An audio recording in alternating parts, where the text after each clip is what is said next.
Bon, ben voilà, ben écoutez, merci d'être venu à cette rentrée littéraire, parce que les deux prochaines, cette soirée et la prochaine, sont destinées aux livres. Alors, on démarre bien, on démarre fort avec le livre rare.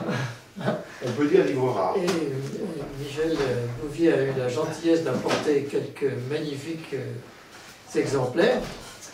Et je crois que je n'ai pas grand-chose à dire de plus, sinon de lui laisser la parole, parce que sinon je vais dire des bêtises, mais lui... Alors on l'écoute. À toi, Michel. Alors, c'est vrai que l'axe, je crois, de ce que je vais essayer de faire passer là aujourd'hui, ce soir, c'est la notion de rareté. Qu'est-ce que c'est qu'un livre précieux par rapport à un livre qui n'est pas précieux? Vous avez dit le mot livre rare, c'est un mot qui convient parfaitement, qui d'ailleurs a été repris comme titre de l'exposition qui a eu lieu à la Bibliothèque nationale, où ils avaient rassemblé des raretés qu'ils ont souvent achetées assez récemment, et c'est un éloge de la rareté au sens bibliophilique du terme. Alors qu'est-ce que c'est qu'un livre rare? C'est ça la question. Dans la préface, Antoine Coron, qui était le directeur de la réserve à l'époque, parce que la réserve c'est donc l'endroit où il conserve les livres précieux pour les protéger, Antoine Coron tente une belle définition de la rareté en matière de livres. C'est un mot qui a été terriblement galvaudé, y compris par les libraires qui mettent rare, etc. C'est le moment de parler de rareté mathématique ou pas. Mais un livre rare, ce n'est pas forcément un livre qui est mathématiquement rare, c'est un livre qui est précieux. De même qu'on dit d'un ami que c'est un ami rare, on dit qu'il est rare parce qu'il nous est précieux. Il y a des raretés absolues qui n'ont aucune valeur, qui ne sont pas du tout précieux. Voilà. Alors maintenant, comment est-ce qu'on distingue qu'un livre est précieux, qu'un livre est rare ou pas? Je vais essayer de faire passer un petit peu le message. Comme je parle de livre, il faudrait peut-être commencer par essayer de définir ce que c'est qu'un livre, parce qu'il a beaucoup de formes différentes. Alors, je sais pas, ça c'est un livre. On n'a pas du tout, grosso modo. Alors ça c'est un livre. C'est un tout petit livre, de rien du tout. C'est Tristan Tzara qui a publié ça pendant la guerre, en 1943. Alors, ça ne ressemble pas tellement à ça. Puis ça, c'est un livre aussi, sans aucun doute, mais il a une allure assez particulière. Là, est-ce que c'est un livre? Ça, je ne sais pas très bien.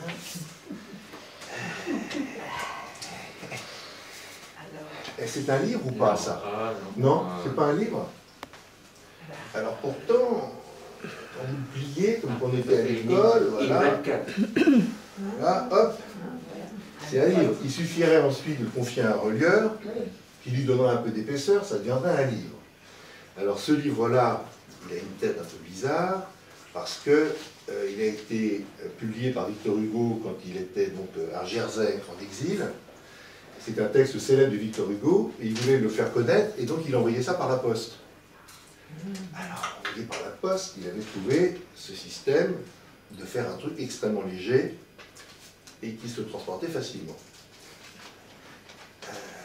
Alors ça, on a l'impression que c'est un livre, c'est arrivé tout récemment chez moi, je ne connaissais pas très bien, ça ressemble à un livre. Hein. Alors, il y a marqué farce dessus, déjà il faut se méfier. Et quand je l'ouvre, oh. Alors en fait, ça c'est pas un livre. C'est un livre-objet qui a été fabriqué par Boltanski, l'artiste, et il a fait 50 exemplaires. Et là, vous avez la joie et l'honneur de voir un sucre sculpté par Boltanski, caché dans le livre. Donc ça, on va dire que c'est pas un livre. Ça, vous allez me dire si c'est un livre ou pas.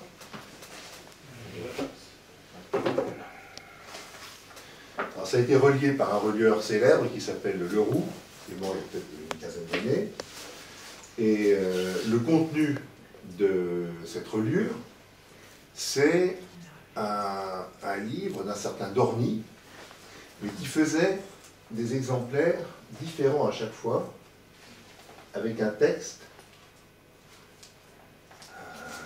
Alors, oui, on va dire que c'est un livre. Voilà, c'est Michel de Guy, s'appelle Paris Frimaire, et il en a fait très peu d'exemplaires. Je crois 9, quelque chose comme ça. Mais là, on est un peu à la frontière, quand même. Hein. Alors, il y a un texte, il y a une espèce d'illustration qui est originale. Donc, on va dire que c'est un livre qui a été relié par un relieur qui a fait par ailleurs, donc, c'est du cuir en imitation de papier. C'est vicieux. Voilà. Là, on peut supposer que les 7 exemplaires sont tous différents. Ben oui, ouais, c'est ça. Il a fait 7 exemplaires de son livre. Voilà. Et donc, il en a fait plusieurs, comme ça, des plus modestes, des plus petits, etc. Et donc, ça prend des formes extrêmement différentes. Donc, un livre, a priori, c'est un message, c'est un texte qui est ensuite publié. Je crois qu'on peut dire ça. Et puis, depuis 500 ans, 550 ans, on considère qu'il est publié sous la forme de codex. Le codex, c'est donc cette forme qu'on connaît, qui est le quadrilatère dont on tourne les pages. Auparavant, on avait des rouleaux, on avait des papiers, etc. Donc c'était très différent. Donc, savoir ce que c'est qu'un livre, c'est la mise en société d'un texte. La mise à disposition d'un public relativement large d'un texte. Un texte qui n'est jamais publié, ça ne devient jamais un livre. Alors, ça veut dire beaucoup de boulot. Donc je reprends ma publicité du début. Si vous voulez voir comment étaient fabriqués les livres à la fin du XVIe à Anvers et ensuite étaient diffusés et comment c'était mis en page, vous pouvez aller à la bibliothèque Mazarine pour voir cette exposition sur Plantin. Plantin qui a également, j'imaginais que certains ici s'intéressaient à la calligraphie, il a été éditeur de livres de calligraphie également, donc des belles eaux fortes comme ça, qui étaient des modèles d'écriture. Donc, un exemple que j'aime bien montrer, ça c'est un objet, c'est la publication d'un auteur grec, Dion Cassius.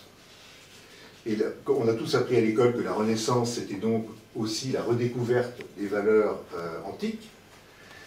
Là, il fallait, pour trouver des textes antiques, il fallait manipuler donc des manuscrits que François Ier a diligenté des gens pour aller chercher des manuscrits à gauche à droite.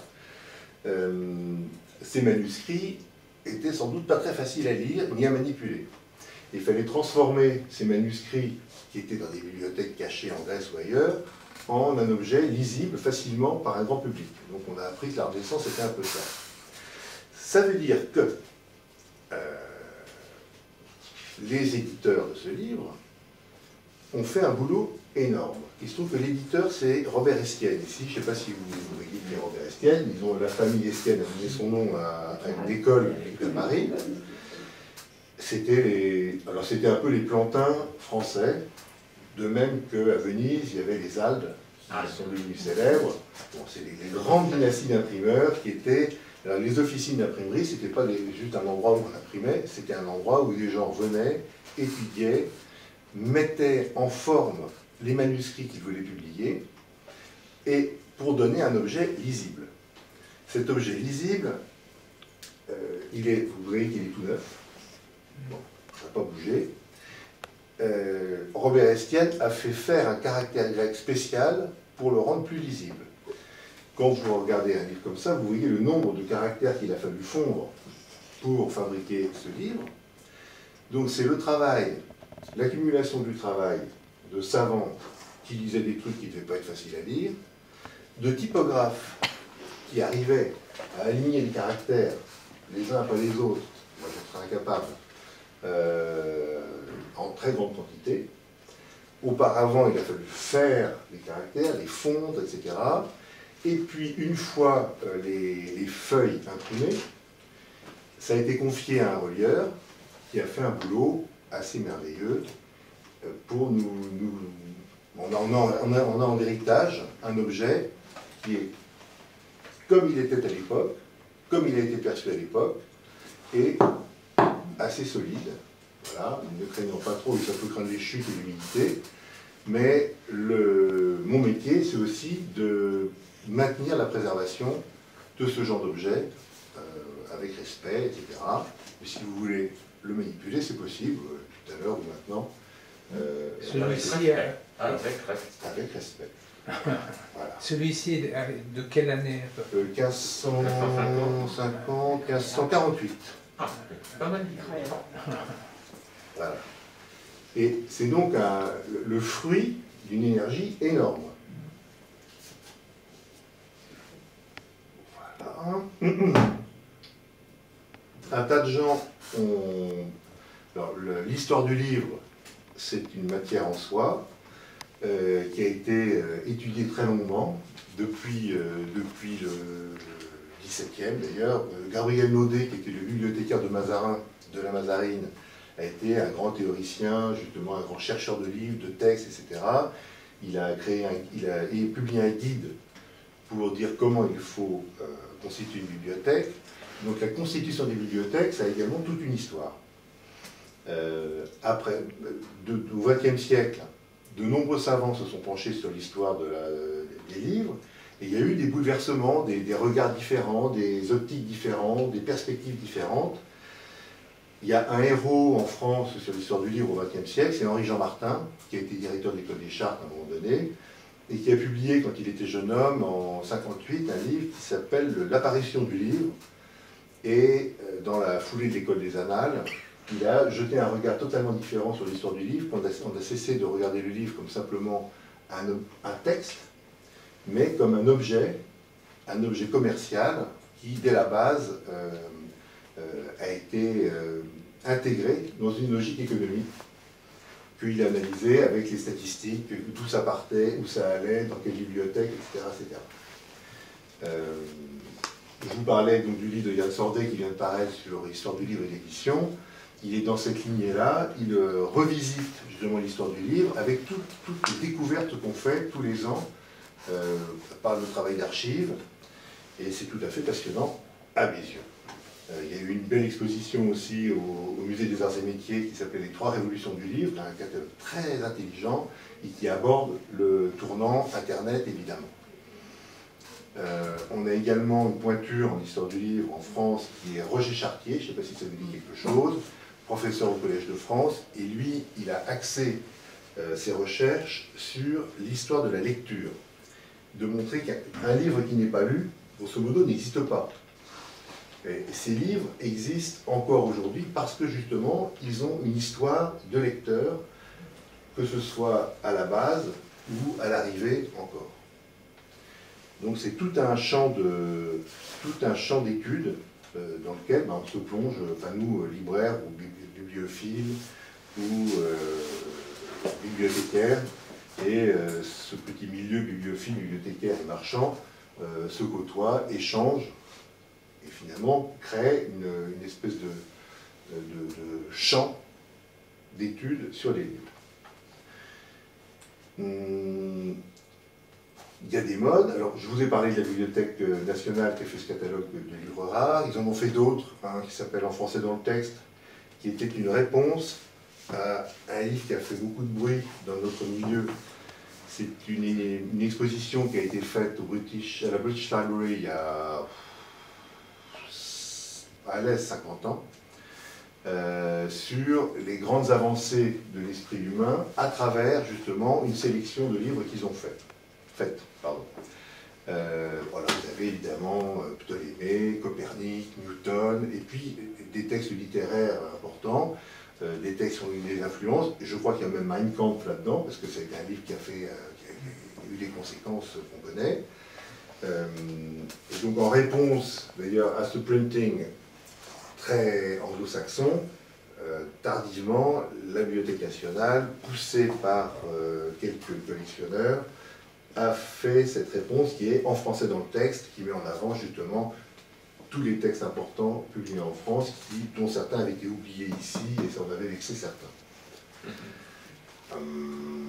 Sinon, je vous recommande de lire, quand vous allez dans des librairies ou vous voyez des catalogues, de lire des catalogues de libraires, parce qu'à chaque fois, on peut y apprendre des choses. Donc, quand on rend hommage à un auteur, quand on rend hommage à Baudelaire en achetant Les Fleurs du Mal, on rend également hommage à Poulet-Malassis, son éditeur, qui a fait preuve de courage.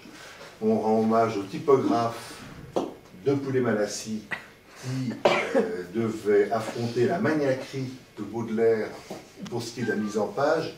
On a donc les épreuves corrigées des Fleurs du Mal, par exemple, et on voit à quel point chaque virgule, chaque espace, chaque interligne, etc., était revisité par Baudelaire. Il y avait vraiment des maniaqueries très importantes, et il fallait en tenir compte. Et donc, l'objet édition originale des Fleurs du Mal, c'est vraiment le fruit non seulement de la pensée poétique de Baudelaire, mais c'est aussi le fruit de c'est une construction complète et totale.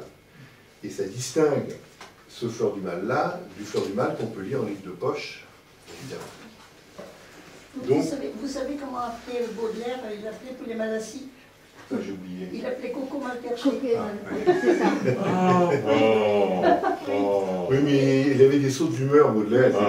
C'était à Alençon, l'imprimerie. Mon père a fait un monument là, pour Poulet-Malassis.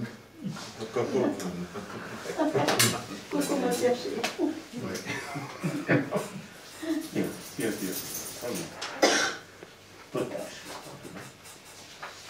L'univers des livres, plus je le côtoie, et ça fait quand même longtemps que je le côtoie, plus je me dis qu'il n'y a pas... c'est infini. Il y en a... Enfin, tous les thèmes, toutes les époques, tous les pays, c'est infernal.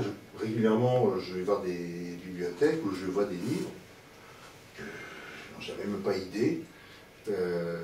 Régulièrement, on fait des découvertes.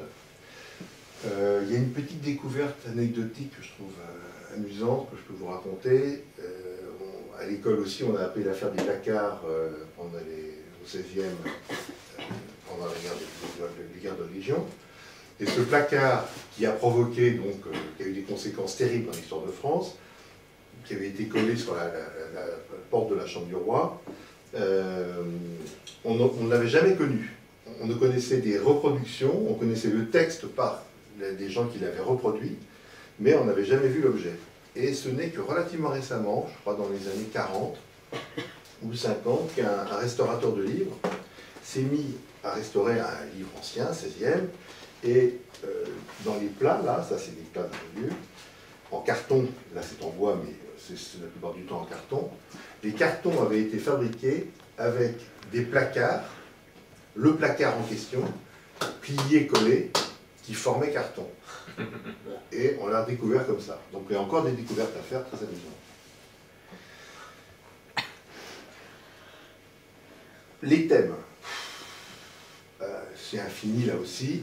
Il y a des collections de livres de calligraphie, ça existe, mais ça peut être une collection de livres de voyage, gastronomie, chasse, évidemment littérature, qui est un petit peu la discipline maîtresse, parce que là, il y a quoi faire. On peut collectionner des livres sur les jardins, on peut collectionner sur l'histoire des idées, l'économie politique. Là, je suis en train d'examiner une bibliothèque d'économie politique absolument passionnante, et c'est amusant de voir à quel point certains sujets qui étaient traités au XVIIIe sont terriblement d'actualité. Sur les rapports de commerce entre la France et l'Angleterre, par exemple. Bon, un exemple au hasard, comme ça. Certains collectionnent Napoléon. Ça peut être aussi des livres d'enfants, l'histoire de la pédagogie. Il y a des bibliothèques, il y a la bibliothèque de l'Heure Joyeuse à Paris qui est spécialisée en livres d'enfants. Ça peut être l'histoire des femmes, ça sera la bibliothèque Marguerite Durand à Paris aussi. Mais il y a des... C'est un thème qui est très, qui est montant en ce moment, un peu en particulier grâce à des bibliothécaires américaines qui sont en charge de fonds importants et qui cherchent à rééquilibrer les choses sur l'importance littéraire et historique des femmes. Ça peut être aussi l'histoire locale, ça peut être la typographie. Et là, tout récemment, je faisais un salon des essaie de montrer des livres et on cherche à rencontrer des gens. Et j'ai vu un collectionneur qui, lui, m'a signalé, je connaissais son intérêt pour l'histoire des Lumières, ça, des idées, etc. Il me dit, j'ai un nouveau champ d'intérêt, deux nouveaux champs d'intérêt. D'une part, le thé, et d'autre part, les traductions. Les traductions, c'est bizarre. Et j'avais jamais entendu parler de ce thème-là, et en y réfléchissant, il y a plein de portes qui s'ouvrent. Vraiment, comment est-ce qu'un texte a cheminé d'un pays à l'autre, qui a réussi, parce que finalement le traducteur est également homme de lettres, ou femme de lettres, je ne sais pas si et je me dis, tiens, il y a pas mal de choses éventuellement à découvrir, à mettre en valeur sous cet aspect-là. Alors il y a des exemples faciles, le Ulysse de Joyce, qui est paru à Paris, j'ai oublié la date, mais enfin c'est à peu près 1930. C'est 22. 22, merci. Ça, je suis désolé, je devrais vraiment le savoir par cœur. C'est Valérie Larbaud qui a fait la traduction, et la traduction de Valérie Larbaud est appréciée en tant qu'œuvre littéraire, véritablement, parce que lire Ulysse, c'est pas une chose si facile, le traduire, c'est encore autre chose. Mais on peut penser à des traductions, alors je lui ai présenté un Grégoire de Nazianze qui a été traduit de grec en latin par un poète français du XVIe, et c'est vrai que c'est un angle qui ouvre un tas de portes comme ça, pour dire qu'on peut partir dans tous les sens. J'ai des collectionneurs d'éditions clandestines pendant la guerre de la Seconde Guerre mondiale, ça on s'en est une, j'en ai apporté une autre ici, ça s'appelle Pas de mine. C'est un petit livre comme ça, de rien du tout. C'est dans cette collection-là qu'est paru Le silence de la mer. Et Le silence de la mer, c'est un petit objet comme ça qui n'a l'air de rien, mais c'est la naissance des éditions de Minuit, c'est le premier livre jamais publié par les éditions de Minuit, et on connaît très bien l'histoire de cette publication, et c'est un livre qui porte en lui toute une histoire, et en plus, quand même, un texte qui est tout à fait merveilleux. Je l'ai lu il n'y a pas longtemps.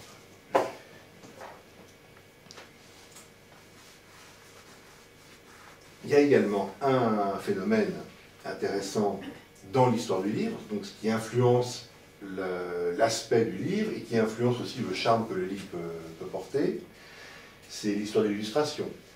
Quand est-ce qu'on a commencé à mettre des images dans les livres? L'histoire de la gravure sur bois, gravure sur cuivre, les traités de gravure sur cuivre, les traités d'illustration, et puis l'arrivée de la lithographie au début du 19e. Et puis après, on arrive, après l'arrivée de la lithographie, on arrive avec Gustave Doré, Granville, un tas de gens comme ça. Puis au 20e, ça sera Picasso, Miro, et donc à travers les livres illustrés, par période comme ça, constituent aussi une éventuelle ligne directrice chez certains. Et on peut se constituer une bibliothèque d'illustrés du 16e, du 17e, du 18e, du 20e, enfin, tous les domaines. Et à ce moment-là, évidemment, le collectionneur, qu'est-ce qu'il va faire? Il va choisir. Et là, l'épreuve commence. Il va choisir selon ses critères à lui, ou selon les critères qui sont en vogue à un moment donné. Ces critères, bon, ils sont relativement stables, mais il y a quand même des modes pour la sélection des exemplaires. Là, je vous ai apporté... Alors, il y en a qui les voudront brochés, ça c'est broché. Il y en a qui les voudront reliés, comme ça. Ça c'est broché, c'est un petit livre qui n'est pas précieux, mais qui les voudront avec leur couverture illustrée, parce qu'ils trouvent qu'il y a un charme particulier. Jusqu'en 1865-70, les relieurs mettaient les couvertures à la poubelle.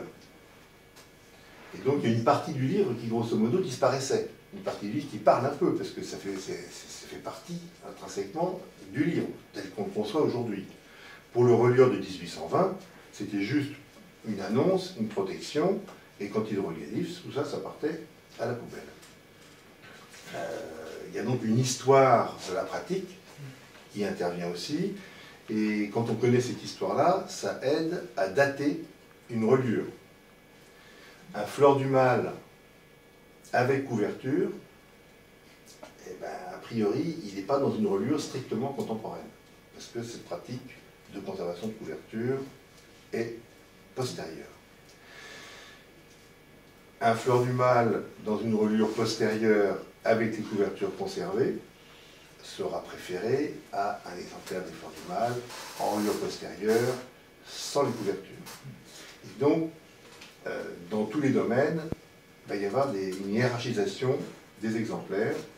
Le même livre, même auteur, même titre, même date, sera plus ou moins précieux selon certains critères que nous sommes souvent d'accord entre nous pour approuver, désapprouver, etc. Je n'ai pas porté de truc affreux d'ailleurs, j'en ai vu. L'exemple de ce qu'il ne faut pas faire surtout. Donc brocher, relier, selon les uns, les autres, ça change. Mais les choses sont évidemment très compliquées. Alors ça, par exemple, c'est une petite plaquette, qui n'est pas très précieuse, mais elle sort de chez l'imprimeur, vous voyez. Ça a été imprimé, et il y avait un atelier de brochures. Donc là, il fallait quand même les mettre dans l'ordre, les cahiers, et puis on mettait une petite ficelle, et hop là. Dans certains cas, on mettait une petite couverture d'attente aussi. Alors, il y a des collectionneurs de couvertures d'attente, il y en a qui sont plus jolis que d'autres, etc. Mais là, on dit brocher quelque paru, et ça a un charme particulier de l'avoir comme ça. Je recommande d'ailleurs, si vous avez des livres brochés quelque parus en bon état comme ça, de ne pas les faire relier, ou alors uniquement dans certaines circonstances très particulières.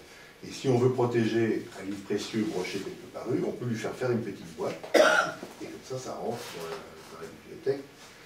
C'est largement suffisant à mes yeux. Mais, selon les cas, un exemplaire broché est plus précieux qu'un exemplaire relié à l'époque, ou pas. Un exemple. La saison en enfer de Rimbaud est parue, ou aussi Les Chants de Maldoror. Aucun succès à la parution. Quelques amateurs qui avaient compris la chose ont acheté le livre et l'ont confié aussitôt à leur relieur, et donc ils ont rendu hommage à ce texte qu'ils avaient acheté, ils l'ont fait relier. Une saison en enfer ou Les Chants de Maldoror en reliure strictement contemporaine, c'est très précieux, très rare, et d'autant plus rare que dans un cas comme dans l'autre, dans les années 1920, on a retrouvé chez l'éditeur une pile comme ça qui traînait dans un coin, brochée. Donc on trouve facilement des exemplaires brochés, même si le livre est précieux, ça vaut 10 000, 15 000, je ne sais pas, mais même si le livre est précieux, broché, ça se trouve, c'est relativement commun. Et un vrai bibliophile très chevronné va essayer de trouver un exemplaire relié de ces textes-là, et de mes reliés à l'époque. Pour les Fleurs du Mal, c'est le contraire. Les Fleurs du Mal ont fait beaucoup de bruit, ont eu du succès immédiatement, et les gens qui achetaient les Fleurs du Mal les ont fait relier, et donc on trouve relativement facilement des exemplaires des Fleurs du Mal reliés à l'époque. Par contre, brocher, c'est pas facile. Donc, selon les cas, aucune règle ne peut s'appliquer de manière brutale pour tous les livres, ce qui rend la chose plutôt amusante à mes yeux. Donc, brocher, relier, ça dépend. Et puis après, il y a reliure et reliure. Alors, ça, c'est une reliure du 18e. Les livres du 18e sont la plupart du temps comme ça. Hein. C'était des reliures courantes. Et puis, ça, c'est une reliure des 18e. Alors, évidemment, il y a un chic ici qu'on ne voit pas là. Alors souvent, les livres reliés comme ça sont des livres qui ont un intérêt littéraire relativement secondaire. Ça, c'est un office de la Semaine Sainte. On trouve aussi des almanachs royaux qui sont comme ça. Ce sont un peu des livres d'apparat. Ça, c'était la famille royale, j'ai oublié qui précisément. Mais on connaît le relieur et c'est quand même un travail assez exceptionnel en soi. Là, c'est beaucoup plus courant. Ça, c'est des reliures en peau de truie estampées. Ça a son charme quand même. Et puis sinon, je crois qu'il est 17e ce livre-là. On aime bien ces livres-là aussi parce qu'ils sont dans leur jus, avec un charme de manipulation, ce sont des reliures souples comme ça, et c'est du vélin. Et c'est beaucoup moins fragile que des reliures comme ça ou comme ça.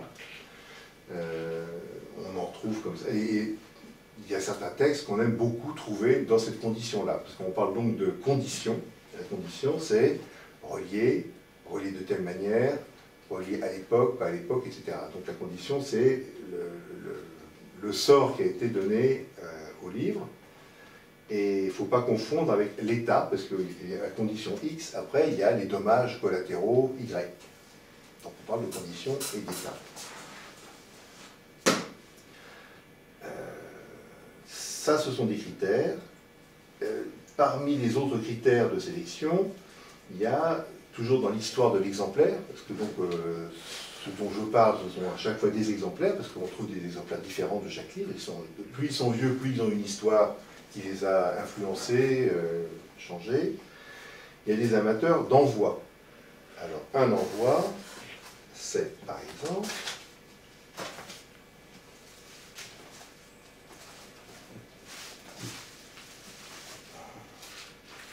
voilà, ça. Donc Victor Hugo, qui prend un de ses livres et qui l'offre et qui dit, voilà, mon cher, ça c'est Ernest d'Hervilly, on pourra retrouver la notice là-dedans si vous voulez d'ailleurs, j'ai oublié qui c'était.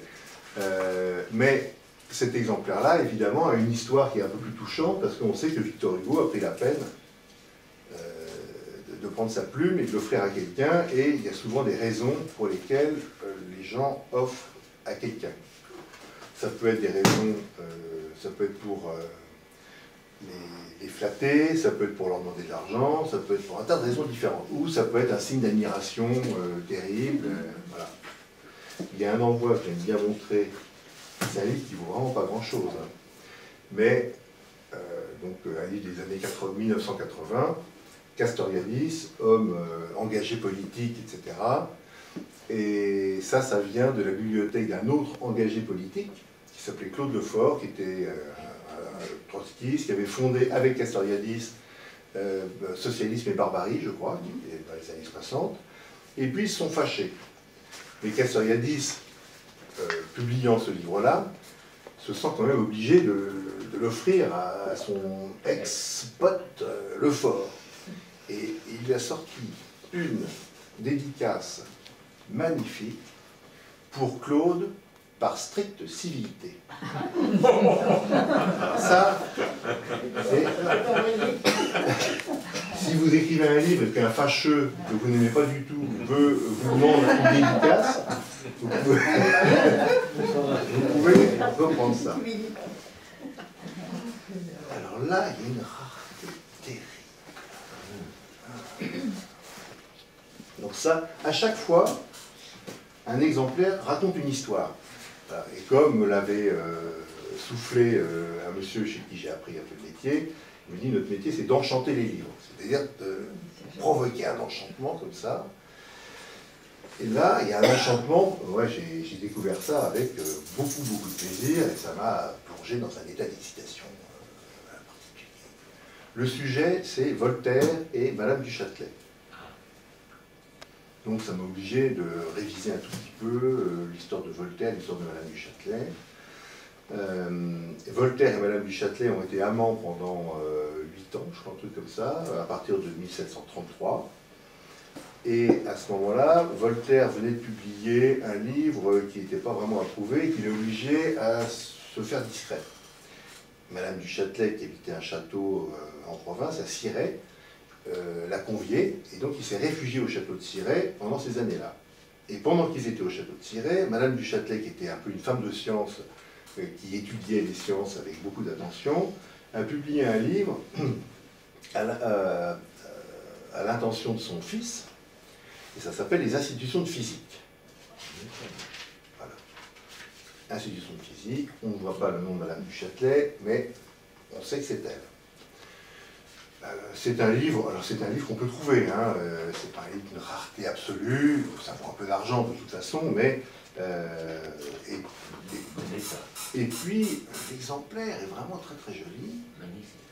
Et ils ont écrit en même temps, là c'est quasiment 2 livres écrits à 4 mains. Voltaire pendant ce temps-là écrivait un livre de science également, les éléments de la philosophie de Newton. Voilà. Et ces livres qu'ils ont écrits conjointement, ils les ont envoyés à un ami de Voltaire, et il y en a ici la marque, à Monsieur de Formont, son très humble et très obéissant serviteur, Voltaire. Alors c'est pas de la main de Voltaire, c'est de la main du secrétaire. Et ce qui est tout à fait merveilleux, c'est que là, pour Monsieur de Formont, de la part de la marquise du Châtelet. Alors on se dit, tiens, et ce petit gland-là signifie quelque chose. Donc, cet exemplaire-là, de ces 2 volumes qu'on ne peut pas dissocier, parce que vraiment, ils sont nés ensemble, ils sont arrivés ensemble chez quelqu'un, ils racontent l'histoire vraiment ensemble de cette collaboration, j'ai cherché un petit peu qui est Monsieur de Formont. Et M. de Formont était un vieil ami de Voltaire. Voltaire lui a déjà écrit en 1931. Il lui a écrit « Je me compte quelque chose de plus que votre très humble et très obéissant serviteur, car je suis votre ami. » Donc, et après, dans la correspondance qu'on a retrouvée chez le petit-neveu de Formont, qui avait une bibliothèque et qui s'appelait M. de Blosseville, qui, sur ses livres, mettait cette marque-ci, qui sont la marque de M. de Blosseville, on a retrouvé toute la correspondance Voltaire-Formont. Formont était un nostalgique du XVIIe siècle. Il a d'ailleurs probablement influencé Voltaire dans son écriture de Le siècle de Louis XIV. Donc Formont était proche de Voltaire, ils se voyaient très souvent, ils étaient vraiment amis, mais il aimait la poésie. Le XVIIe siècle, par contre, Newton et compagnie, ça ne l'intéressait pas beaucoup. Et donc quand il a reçu ces 2 livres, il a envoyé à Voltaire une lettre poétique. Pour moi, guidé par le plaisir, j'avais gaiement suivi vos traces, mais à présent il faut choisir entre le calcul et les grâces. Ami, la sublime raison, en agrément est trop stérile, c'est-à-dire que, voilà, il préfère s'amuser. Je vous l'avouerai sans façon, j'aime mieux un plaisir facile que l'honneur d'un savoir profond, car il faut être trop habile pour s'ennuyer avec Newton. Donc, on a la trace de Formont qui reçoit ces volumes-là. Et Voltaire lui a pardonné, il lui dit « Plaisir, je vous suivis par goût, et les Newton par complaisance. » Voilà. Donc, là, d'une part, des ex-dono de cette époque, c'est vraiment assez rare, et là, il y a vraiment toute une histoire qu'on peut raconter autour de ces 2 volumes. Et avec Madame du Châtelet, il n'y a pas eu de correspondance? On ne la connaît pas. Ah. La seule trace de correspondance que je connaisse entre du Châtelet et Formont, c'est là. Voilà. Mais Voltaire a dû dire, bah, tiens, on va lui envoyer ça, puis elle a mis un petit mot, voilà. Donc voilà, c'est raconter une histoire autour de ça. Donc entre Castoriadis, Voltaire-Formont, La danse de Sophocle, c'est un des premiers livres de Cocteau, mais il faut toujours ouvrir les livres, parce qu'il y a des surprises. Et là, hop, même chose, surprise. Voilà. À M. Carrington, pour qu'il comprenne prenne ma lettre et retrouve Pallas, cordial souvenir, Jean Cocteau. 1912, donc c'est assez tôt quand même pour Cocteau. Et Carrington, c'était un éditeur qui publiait des livres pornographiques d'ailleurs en France, et qui s'est réfugié en Belgique, etc. Donc on peut là aussi raconter l'histoire de la correspondance entre Cocteau, Carrington, et toujours pour illustrer cette idée que chaque livre est un exemplaire particulier qui a une histoire particulière à raconter. Donc, quand il n'a rien à raconter, là, c'est la tristesse. Donc ça, c'est un des critères de sélection. D'une part, donc, la condition, hein, une reliure de luxe de l'époque, une belle reliure de l'époque, broché, pas broché, etc. Un envoi, pas un envoi. Et puis, il y a aussi le phénomène des papiers. Ça, c'est un petit livre qui n'est pas très précieux généralement, puis celui-ci non plus d'ailleurs, mais enfin, c'est un livre qui est assez rigolo, qui est très mignon. Ça s'appelle Chien et chat ou Mémoire de capitaine et de minette. L'histoire véritable, alors ça met en scène voilà, un chien et un chat, c'est assez rigolo, c'est illustré. Et là, cet exemplaire-là se distingue par deux choses. D'une part, bon, il est très joliment relié, hein, avec un petit chiffre au dos, là, qui doit être une marque de provenance que je n'ai pas encore déterminée, mais ça, c'est pas toujours facile de déterminer les provenances. Enfin, juste un chiffre comme ça. Mais en plus, c'est un exemplaire qui est sur un papier spécial, qui n'est pas le papier ordinaire, qui est un exemplaire sur Chine. Donc, ils ont fait, c'est un papier d'une finesse particulière, qui attrape l'encre d'une manière particulière, et donc il y a également une hiérarchisation des exemplaires en fonction des papiers sur lesquels ils ont été imprimés, quand des différents papiers ont été utilisés. Souvent, là, il n'y a pas de papier différent. Là, je ne pense pas qu'il y ait de grands papiers pour le Cocteau, mais dans certains cas, on distingue ce qu'on appelle donc des grands papiers, ou des Chines, des Japon, des Hollandes, des Van Gelder, etc. Donc il y a également une hiérarchisation des exemplaires par la qualité du papier. Ça c'est un petit peu... alors il y a eu un petit peu systématisé, ce qui retire un peu de charme à la chose. Gallimard, à chaque fois qu'il publiait un livre, il faisait 15 Hollandes, ou 20 Hollandes, ou 25 Hollandes, et ils avaient leurs clients qui chacun achetait systématiquement tous les grands papiers chez Gallimard. C'est pas tout à fait pareil que Baudelaire qui fait tirer, je ne sais plus si c'est 10 ou 20 Hollandes, des Fleurs du Mal, parce qu'il veut offrir son livre dans une condition particulière qui est le papier particulier, à des gens qu'il va choisir. L'exemplaire le plus célèbre qui est passé plusieurs fois en vente ces dernières années, c'est l'exemplaire qu'il a offert à Delacroix, qui était, alors quand on connaît l'importance de Baudelaire dans l'histoire de la critique d'art au XIXe, l'admiration qu'il portait de Delacroix, etc., ça donne à cet exemplaire-là, sur Hollande, avec un endroit de Delacroix, évidemment, un statut très différent des exemplaires ordinaires. Et puis, évidemment, il y a aussi ce que le lecteur en fait. Alors, je n'ai pas pu vous apporter un livre annoté par Montaigne, je sais pas. Mais j'en ai trouvé un au hasard en partant, là. Alors ça, c'est un exemplaire broché, avec sa couverture d'origine en papier dominoté, comme ça, enfin en papier marbré. C'est un texte d'économie politique du XVIIIe, sur Calonne, donc ça c'est toutes les grandes... à la fin du règne de Louis XVI, sous Necker, etc., il y a eu des débats à n'en plus finir sur des théories économiques, c'était très compliqué. Et cet exemplaire-là,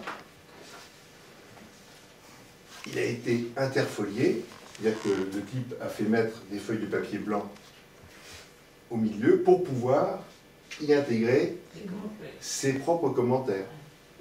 Alors évidemment, quand c'est Proust qui annote je ne sais plus d'autres, ça a un intérêt particulier. Quand c'est Tartampion qui annote un texte sans intérêt, ça ne va pas changer grand-chose. Mais ça, c'était un exemple de pratique de la lecture qui fait qu'encore une fois, cet objet-là, il est unique, grosso modo. Alors après, il faut trouver quelqu'un qui se préoccupe de lire ces annotations et d'avoir une opinion là-dessus. Parfois, les livres ont des objets très modestes, sont des objets très modestes. Ça, je ne me pas regardé ce que c'était avant de partir. C'est un petit almanach, un cadeau des muses. Donc ça, c'était des petites publications relativement populaires, mais c'était des livres pratiques, ou avec des adresses à la fin, un calendrier, des petites... voilà. Ça, c'est des petits objets que je trouve assez charmants pour ma part, mais bon, je suis pas en train d'essayer de vendre la personne. Et là, il est dans sa petite couverture, en papier luminoté, d'époque. C'est un petit objet, ça ne vaut pas beaucoup d'argent, mais c'est des petits témoignages, comme ça, qui sont, que je trouve plutôt émouvants.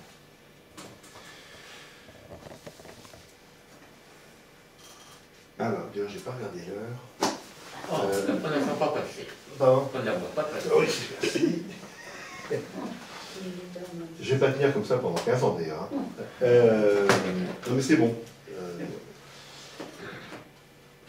J'ai arrêté mes exemples comme ça, et je vais parler donc des acteurs de ce qu'on appelle le champ bibliophilique, hein, de cette espèce d'espace dans lequel moi je navigue quotidiennement, que ce soit à la Mazarine, ou dans ma boutique, ou chez du collectionneur. Les acteurs qui font que ce domaine-là est vivant, c'est d'une part donc, les collectionneurs, qui existent de tout temps. Au XVIe siècle, on a quelques noms de collectionneurs extrêmement célèbres. Grelier est un des plus célèbres, mais il y en a d'autres. Et Mazarin était collectionneur d'une certaine manière. C'est la première bibliothèque publique du monde, je crois d'ailleurs, la bibliothèque Mazarine. Et puis aujourd'hui, il y en a encore des collectionneurs il y a un banquier suisse, Jean Bonnat, qui a une collection littéraire importante. Il y a les Barbier Muller, qui est connu pour ses collections d'art africain à Genève, mais c'est également un collectionneur de poésie 16e en particulier. Donc ces gens-là travaillent pour constituer une bibliothèque. J'aime bien une notion qu'un historien des collections a développée, qui s'appelle Christophe Pomian, qui parle de sacrifice. C'est vrai que c'est une forme de... On sacrifie du temps, d'énergie, de l'argent, etc. Et alors certains ils font ça avec des Ferrari, puis d'autres font ça avec des livres, et je ne sais pas pourquoi, mais j'ai plus de tendresse. Et il y a d'autres acteurs de ce champ, c'est les intellectuels, les institutions. Par exemple, Madame Badinter, qui est une intellectuelle, a vraiment mis en avant l'importance de Madame du Châtelet. Elle a consacré un livre épais comme ça. Ces recherches-là ont une influence sur les goûts qu'on peut avoir, les intérêts qu'on peut avoir. Il y a évidemment, les bibliothécaires eux-mêmes sont très actifs dans certains domaines. Certains sont un peu historiens. Yann Sordet de la Mazarine, il est chartiste à la base. Il a travaillé sur l'histoire des collections 18e beaucoup. Il intervient d'une certaine manière en influençant, en écrivant des textes, en choisissant des thèmes d'exposition pour sa bibliothèque. Ça, c'est les acteurs institutionnels, on va dire. Et puis, sinon, les livres en question, il faut que ça circule. Sinon, si vous avez une ligne droite avec des bibliophiles d'un côté et des institutions de l'autre, il faut que ça puisse entrer en contact et puis échanger. Et c'est là, heureusement, que le marchand intervient. Voilà. Et donc le marchand il est là, et donc ça donne une surface à l'affaire, parce qu'en effet, nous on est là pour faire circuler les livres, récupérer des livres, acheter des livres pour que les bibliophiles voient qu'on va continuer à s'occuper de leurs livres. Ça, le Voltaire du Châtelet, la première fois que je l'ai vu, c'était il y a 40 ans. Et il y a 40 ans, je sais qui l'a acheté, et 40 ans plus tard, celui qui l'a acheté à l'époque est venu me voir pour le vendre. Voilà. Donc c'est souvent aussi les collectionneurs qui se préoccupent du respect qu'on va porter à leur sélection. Parce que je peux vous dire que c'est pas cadeau. Voilà. Quand le collectionneur arrive, il faut il faut comprendre, et puis il faut échanger, et puis il faut accepter de dépenser pas mal d'argent, qui est une garantie. Le fait qu'on dépense beaucoup d'argent pour un livre, c'est aussi une garantie quand la personne suivante va faire attention, en général. Et pour les bibliothèques, c'est pareil. Quand les bibliothèques achètent cher des livres, ils font plus attention, je crois, que quand on leur donne. Enfin, ça, c'est tout un débat. Donc, dans ce champ-là, c'est comme ça que ça fonctionne. Un échange un peu permanent. Là, je vous dis, je suis chez des gens très vieux que je connais depuis très longtemps et qui ont fait une magnifique collection. Je suis en train de faire le catalogue pour que ce soit bien fait. Voilà. Ce champ bibliophilique est beaucoup plus mouvant que ce qu'on peut croire. On est très sujet aux modes. Il y a des livres qui étaient considérés comme très précieux il y a 100 ans, dont on se contrefiche aujourd'hui, et réciproquement. Il y a des livres dont on se contrefichait il y a 100 ans et qui sont aujourd'hui très considérés. Alors, ça ne bouge pas comme ça, hein, la mode, c'est plus doux, c'est plus souple, mais il y a des modes. Et nous, on est là pour, justement, voir où sont les modes, en suivant les... Il y a des livres qui ne se vendent plus. Bon, pourquoi ? Il y a des livres qui, tout d'un coup... les envois ont une influence énorme dans le choix des bibliophiles, depuis longtemps, mais dans des proportions vraiment étonnantes, à un moment donné, là, et puis ça a fait grimper, parce qu'il y avait quelques acteurs, dont Pierre Berger, notre voisin, là, qui achetait, et pour qui l'argent ne valait pas très cher, et il était en concurrence avec d'autres grands collectionneurs très riches, et là, tout d'un coup, ça a provoqué, sur certains livres, des flambées assez terribles. Une fois qu'ils ne sont plus là, qu'est-ce qui se passe? Est-ce qu'on trouve des successeurs, etc. C'est là le rôle qu'on a. Donc je parle des marchands. Vous savez, là, vous êtes tous habitants du quartier, hein, non, ouais. Vous avez beaucoup de chance parce que dans ce quartier, il y a plein de libraires de livres anciens. Je vous recommande en particulier la librairie Paul James, qui est une institution du quartier, rue Gosselin, tout près de Saint-Germain-des-Prés, là, de l'autre côté du boulevard. Ça, c'est une boutique merveilleuse. Si vous entrez, il y a un élément de décoration, en quelque sorte, une presse typographique du 18e au milieu de sa boutique. Donc, c'est vraiment, ça, c'est des belles boutiques. Et puis, il y en a plein d'autres dans le quartier. Tout le monde se plaint de voir disparaître les libraires. Surtout qu'on se défend pas trop mal quand même. Par rapport, si vous allez à Londres ou à New York, visible dans la rue, il n'y en a quasiment pas. Je ne vous parle pas de ville plus modeste. Si les marchands de mon espèce sont réunis sous une bannière que je vous cite quand même, parce que ça s'appelle le SLAM, le syndicat de la librairie ancienne et moderne, dont le siège est rue Gicqueur, donc on est dans le quartier, voilà. Et si vous allez sur le site du SLAM, il y a quelques pages pédagogiques. Il y a un onglet guide du livre ancien ou un truc comme ça. Donc si ça vous amuse, vous pouvez regarder, c'est disponible pour tout le monde. Et ce SLAM, enfin juste après-guerre, a participé activement à la constitution d'une espèce de super organisation internationale qui s'appelle la Ligue internationale de la librairie ancienne, grâce à laquelle des salons sont régulièrement organisés à gauche, à droite, enfin à Londres, à New York, à Madrid, à Paris, etc. Et donc il y a cette superstructure comme ça que je surnomme les Nations Unies de la librairie ancienne. C'est un petit peu le même principe. Voilà, avec il y a des Japonais, il y a des Coréens, il y a des Hongrois, alors évidemment allemands, anglais, américains. Sachant que les lieux les plus importants pour ce domaine-là, c'est quand même France, Allemagne, Angleterre, États-Unis. L'Espagne, c'est plus secret, c'est plus modeste. Italie, oui, mais alors... Italie, oui, Italie, sauf que l'Italie est sinistrée. Alors, je ne voudrais pas faire de politique, mais Si.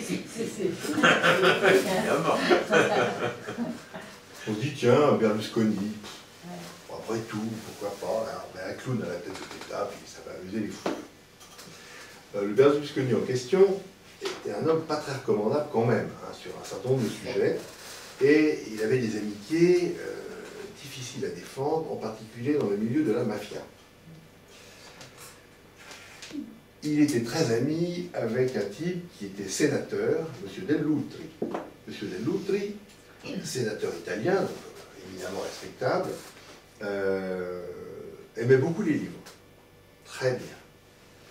Et soutenu par Berlusconi et compagnie, il a navigué dans le milieu de la librairie ancienne et des bibliothèques, à tel point qu'il est devenu très copain avec un bonhomme qui s'appelle Massimo De Caro,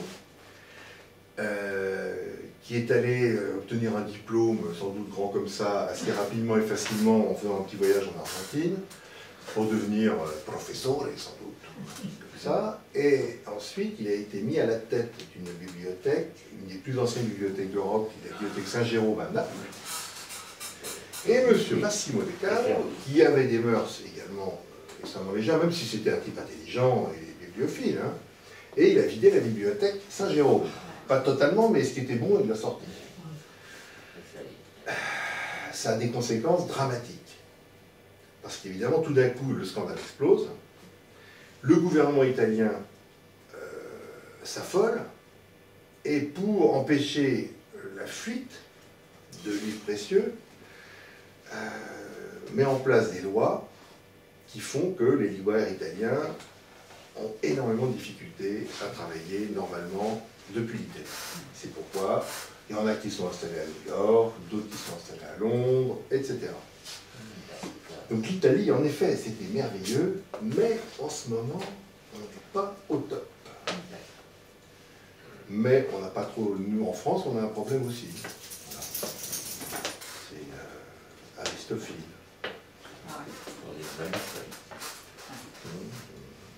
Voilà. Donc, spécialement pour les livres. il y a quelques livres quand même. Principalement, c'est 99%. Oui, je ne suis jamais allé voir leur musée et tout ça. C'était très bien. Je remercie beaucoup, mais moi je ne mets pas les pieds là où il faut s'essuyer ensuite pour le long moment. Parce que nous on savait. Ah oui, mais moi je ne savais pas. Mais voilà, donc je vous pardonne. Mais ça c'est quelque chose d'extrêmement douloureux parce que tout un métier en souffre. Vous pouvez dire un mot de ce qui se passe en France? Donc, en 2000, un bonhomme, je vais dire son nom quand même, Gérard Lhéritier, qui avait fait un tour d'essai avec les timbres à Monaco. Il avait été poursuivi, puis ouf, il s'en est tiré. Mais il avait mis au point un système qui consiste à faire la promotion, à s'attaquer à un marché qui n'est pas énorme, hein, et à en faire la promotion, à acheter des choses et à convaincre des gens qui avaient des économies d'investir ou de lui confier une partie de leur argent. Et lui va s'en occuper en achetant des lettres et des manuscrits. Et il garantissait des retours d'investissement très avantageux. Apparemment, il avait du charme, et puis il a envoyé des troupes de conseillers en patrimoine. Voilà. Et il y a quand même 18 000 personnes qui se sont fait plumer, et il y en a pour 1 milliard d'euros. 1 milliard d'euros, dans mon métier, ça fait beaucoup. Dans l'industrie nucléaire, c'est pas grand-chose, mais là, lettres et manuscrits, ça fait beaucoup. Vous connaissez Castin, rue Jacob? Frédéric Castin, rue Jacob, et lui, il a très tôt dénoncé le système, il s'est battu, il a dénoncé, etc. Mais la justice n'est intervenue qu'en 2014. Et il avait eu le temps d'accumuler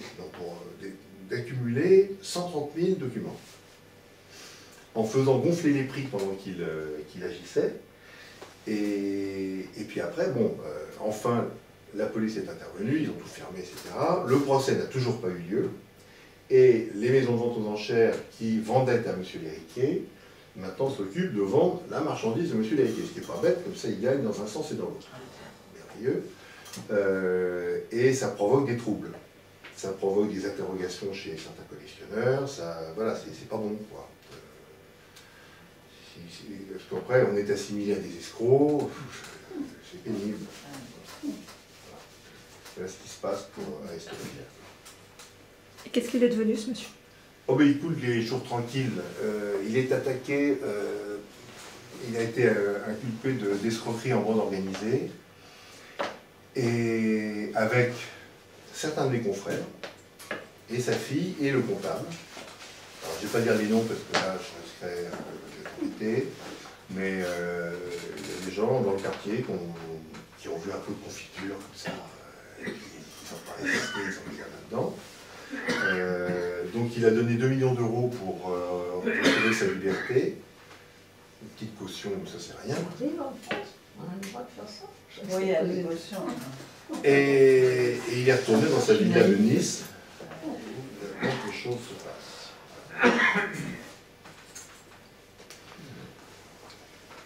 Voilà. Maintenant, je suis prêt à répondre à vos questions.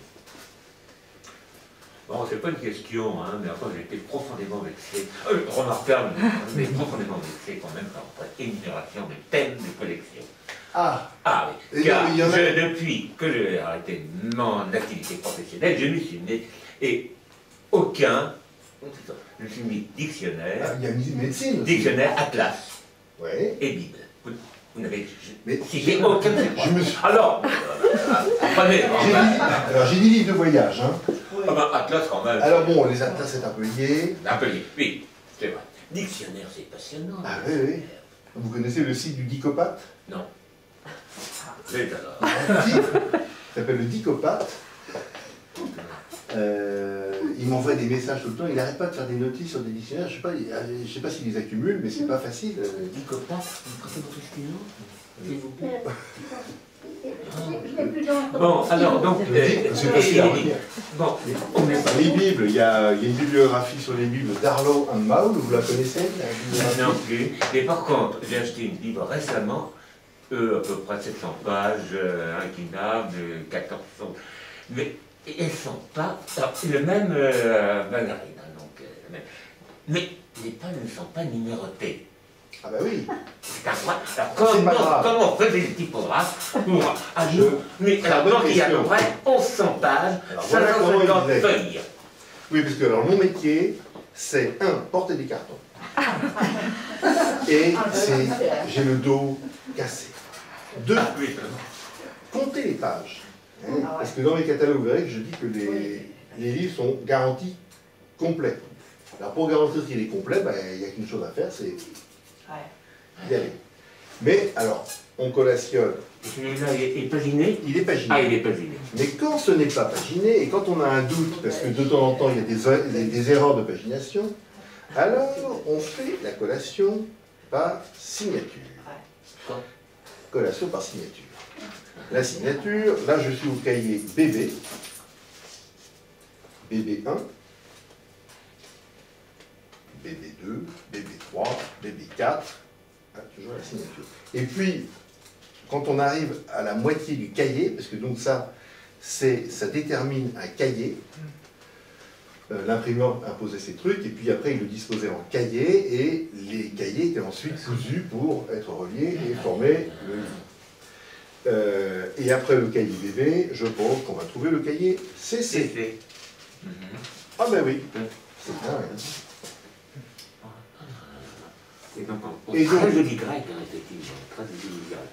Et donc, certaines bibliographies, parce que je voudrais aussi rendre hommage à des savants méconnus et dont tout le monde se fiche en général, c'est les bibliographes qui font un travail de minutie extraordinaire, qui découvrent des choses.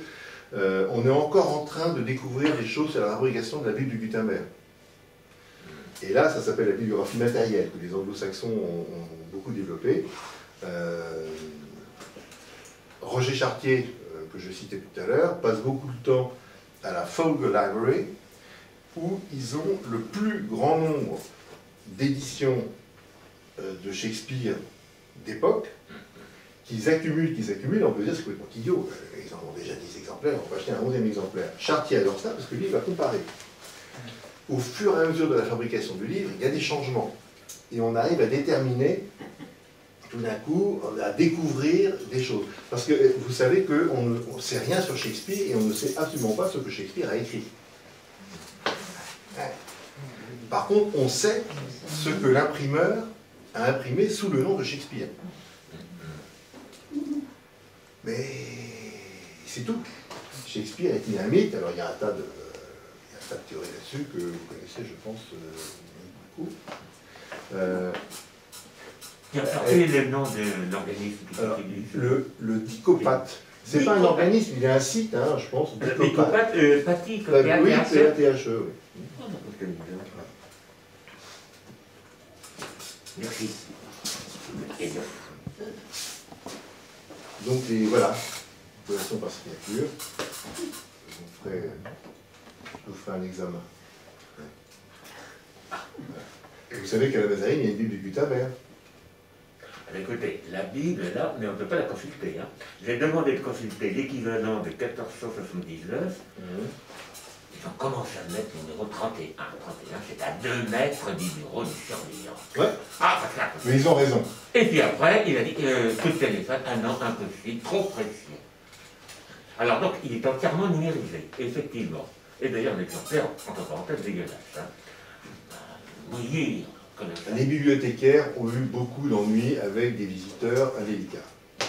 Il y a même des gens, parce que, quand il manque un feuillet, une page de quelque chose, c'est la catastrophe.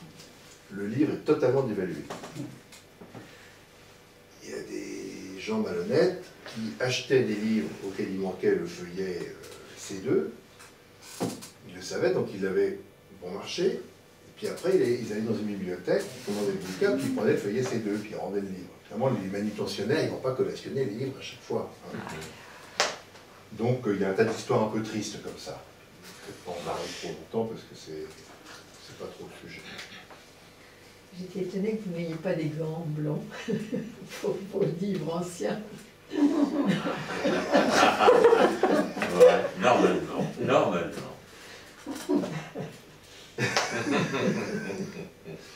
J'ai pas fait de cinéma. Monsieur Bonin, dans sa bibliothèque, enfin il est décédé l'année dernière. Monsieur Bonin Jean Bonin. Oh non, il n'est pas décédé, Jean Bonin. Ah bah si, sa fille m'a dit ça. Il habite en Suisse. Vous pensez, ne parlez pas de Beaufour, là? Non? Non, Jean Bonin. Sa fille, elle habite dans le 6e, là. Et elle m'a dit que son papa était décédé. Ah bah écoutez, et mon fils avait vu les exemplaires chez lui et il m'a dit... Non, c'est Barbier-Muller. Barbier-Muller est mort, oui. Non, c'est pas Barbier-Muller. Ah, Jean Bonin n'est pas mort. Ah, bah, écoutez, sa fille me l'a dit pourtant. Alors, à creuser alors. Bon, vous l'avez vu récemment? Ça doit faire 6 mois, ou c'était dans l'année, toute cette année. Je suis prêt à parier une bouteille de champagne. On va pas. Il a une salle d'ailleurs aux Beaux-Arts. Oui, tout à fait. Voilà. Il a financé la réfection d'une salle aux Beaux-Arts, il est collectionneur de dessin, mais je suis allé chez lui et on a manipulé les livres sans gants. Pas gants. Ah ouais. Mon fils me dit, mais peut-être il a voulu faire du cinéma pour son futur genre, c'est d'ailleurs pas passé. Mais... Non. Alors en effet, il y a toute une histoire des collections et des collectionneurs. Nous avons tous un héros merveilleux au 19e, c'est Charles Nodier.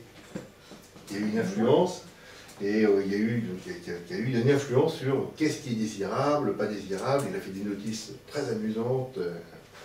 Voilà, pour mettre en valeur certains textes qui étaient un peu délaissés. Donc, les collectionneurs jouent un rôle dans l'histoire du goût. Voilà.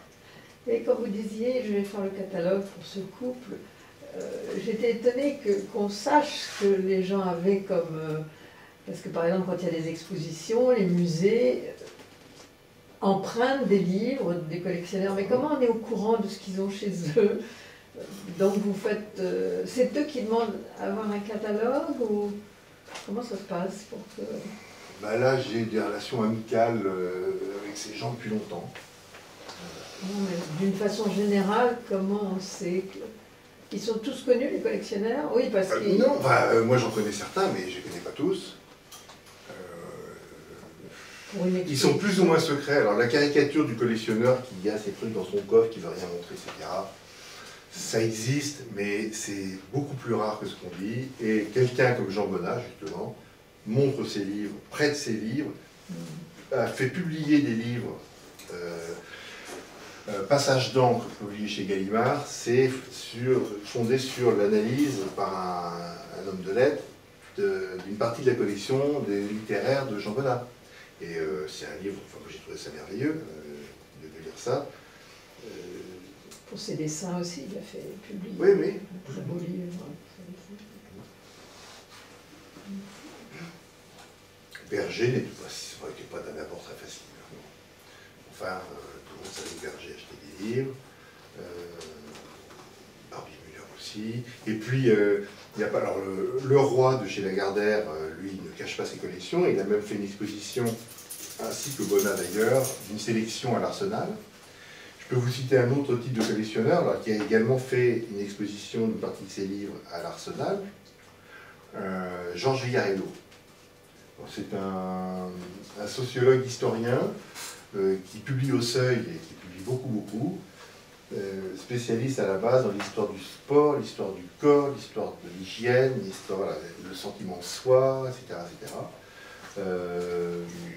Un intellectuel qui n'a pas des moyens énormes, il n'a pas du tout les moyens d'un Bonnat ou d'un Berger, mais chez lui, il a son outil de travail autour de lui, il s'y plonge régulièrement, ça le nourrit, et il est collectionneur. Et il y a eu un petit catalogue d'une partie de sa collection à l'Arsenal également. Donc ils font faire pour peut-être que ça intéresse quelqu'un, pour trouver un livre ou... Ah, le catalogue? Oui. Vous savez, quand vous atteignez 92 ans, que vous parlez avec vos enfants, vos petits-enfants, c'est pas mal d'avoir une bonne idée de ce que vous avez, de la valeur de ce que vous avez, etc. C'est même très utile. Et qu'est-ce que deviennent ces collections au fond? Parce que quand c'est le fruit de toute une vie, je le suppose souvent, et quand les collectionneurs meurent, est-ce qu'à ce moment-là, c'est la délectation du marchand ou on assassine le type juste avant. Est-ce que souvent ces collections sont gardées ensemble ou alors est-ce qu'elles sont de nouveau dispersées c'est de nouveau dispersé, et le souvenir qu'il en reste, c'est le catalogue qu'on en fait. C'est ça.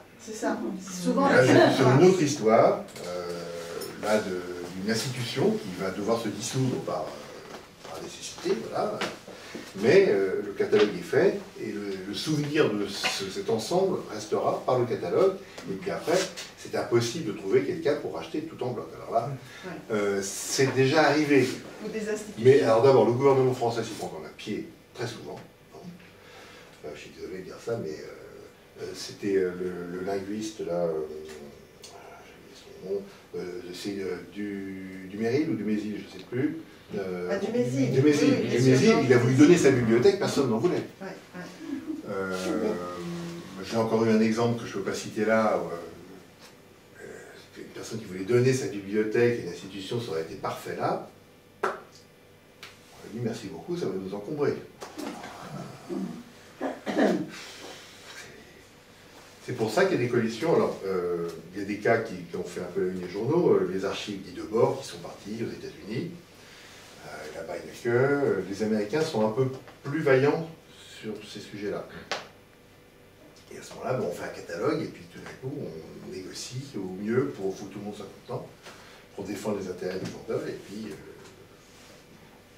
convaincre l'acheteur d'accueillir le bloc. Alors, il y a quelque chose qui est en train de se mettre sur pied là. Enfin, je le sais parce que j'ai donné la bibliothèque de mes parents à la bibliothèque Kandinsky. C'est des bibliothèques d'artistes. Il commence à y avoir de la recherche. Il y a notamment un LABEX qui travaille à Nanterre autour des bibliothèques d'artistes.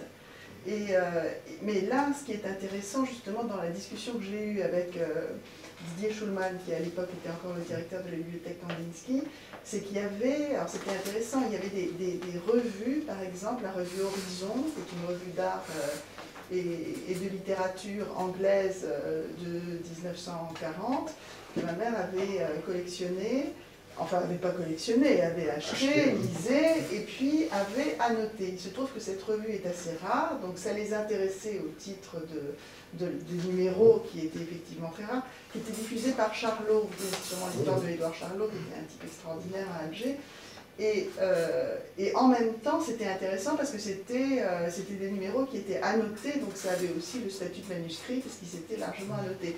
Mais j'ai bien vu que le débat pour Didier Schulman, c'était de voir s'ils avaient déjà des numéros ou pas, auquel cas ils allaient les prendre, mais sinon ça ne les intéressait pas parce qu'ils les avaient déjà, alors que l'idée, c'était évidemment de constituer la bibliothèque des artistes, non pas forcément, il pouvait y avoir des doublons par rapport à la collection de la revue Horizon en soi, mais ce qui était intéressant, c'était de voir qu'est-ce qu'il y avait dans la collection, enfin dans la bibliothèque de cet artiste-là, pour ensuite les chercheurs qui allaient travailler sur l'artiste. Donc c'est intéressant aussi de voir les différentes problématiques qu'il peut y avoir, et je le vois pour une autre bibliothèque qui était celle de Jean Longuet, donc de mon grand-père, qui était à droite Jaurès, et donc là qui était une bibliothèque à la fois politique et aussi littéraire, donc qui était entre 1900, mettons, et 1938, l'année de sa mort. On a voulu la donner à la BNF qui n'en a pas voulu parce qu'il y avait aussi des histoires de doublons, et finalement on l'a donnée à Sciences Po, mais c'est vrai que très souvent c'est très compliqué, et ils ont accepté de prendre l'ensemble de la bibliothèque ensemble, mais c'est souvent très compliqué de trouver des institutions, c'est très difficile en fait. Mais par ailleurs, je connais votre désintéressement, qui n'est pas... Oui, c'est vrai que souvent les gens veulent voir. Oui, c'est sûr, parce que c'est vrai que là il y a des livres dédicacés par Éluard, etc. C'est vrai qu'on n'a pas cherché, enfin, c'est vrai qu'on a privilégié le côté historique et le fait que tout ça resterait ensemble. Il y a des gens qui ont des préoccupations économiques parfois. Bien sûr, bien sûr. Bon, c'est très bien. Heureusement pour vous. Mais, moi je suis là pour le service. Hein. Il y a des livres qui sont dédicacés par des gens intéressants et qui peuvent... C'est dommage que ça soit perdu. Mais c'est pas perdu. Oui. Si vous aimez votre chien, votre chien, vendez-le cher. Et quand je vends des livres à M. Bonnard, il fait attention, je vous assure. Oui, c'est vrai. Et après, c'est pas perdu. Et les livres qui ont plusieurs états de gravure, des gravures en plusieurs états, oui. C'est important ça? Si le livre est intéressant, il vaut mieux, mais il y a des livres sans intérêt. Là encore, il y a des modes. Il y a toute une vague d'illustrateurs. Les femmes de La Fontaine de 1760. Si c'est Molière ou bien avec des gravures. 62, vous voulez dire, non? Pardon, avec Oudry. Alors, Oudry, non, c'est 55, oui.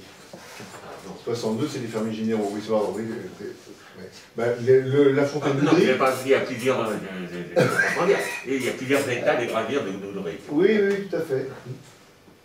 Mais un bon livre avec des gravures en plusieurs états, c'est un encore meilleur livre. Oui.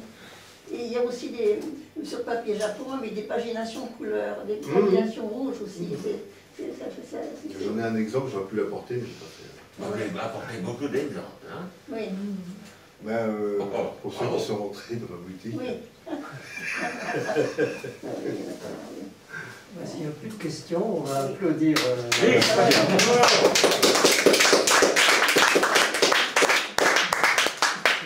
C'était une très belle. Merci. Merci Michel. Merci.